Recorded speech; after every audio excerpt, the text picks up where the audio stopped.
शिर्डीमध्ये आज महायुतीचा महिला सशक्तीकरण मेळावा पार पडणार आहे।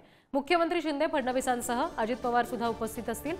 शेती महामंडळाच्या जागेमध्ये दुपारी कार्यक्रम होणार आहे। शिर्डीच्या साईबाबांचं सुद्धा हे तिन्ही नेते दर्शन घेणार आहेत। महिला सशक्तीकरण मेळावा आहे शिर्डीमध्ये, ज्याच्यासाठी मुख्यमंत्री आणि दोन्ही उपमुख्यमंत्री उपस्थित असतील।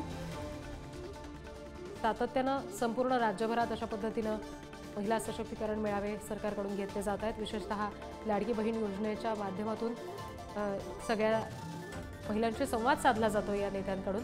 आणि आज शिर्डीमध्ये हे तिन्ही नेते असणार आहेत। साईबाबांचं दर्शन ते घेतील आणि महिला सशक्तीकरण मेळाव्यासाठी उपस्थिती लावतील।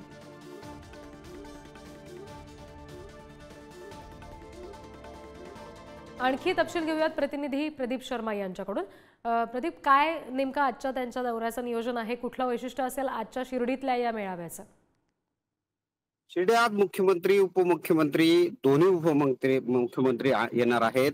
लाडकी बहीण योजना जी आहे त्याची यशस्वी अंमलबजावणी शिर्डी मतदारसंघ त्याचबरोबरीने अहमदनगर जिल्ह्यात झाल्याबद्दल आज महिला सक्षमीकरण मेळावा जो आहे तो या ठिकाणी आयोजित केलेला आहे। ह्या महिला सक्षमीकरण मेळाव्यात राधाकृष्ण विखे पाटील यांनी संपूर्णपणे लक्ष देऊन हा मेळावा आयोजित केलेला आहे। त्याचबरोबरीने आज शिर्डीत विविध विकास कामांचा जो शुभारंभ आहे तोही होणार आहे। यात महत्वाचं म्हणजे शिर्डीतील साईबाबांच्या जीवनावर जे थीम पार्क आहे त्या थीम पार्कचंही भूमिपूजन जे आहे ते मंत्री महोदय करणार आहेत। त्याचबरोबरीने अप्पर जिल्हाधिकारी कार्यालय आणि इतरही जे महत्वाचे कार्यालय आहेत त्याचं जे भूमिपूजन आहे ते आज करणार आहेत। मुख्यमंत्री जे आहेत आज दिवसभर अहमदनगर जिल्ह्याच्या दौऱ्यावर असणार आहे।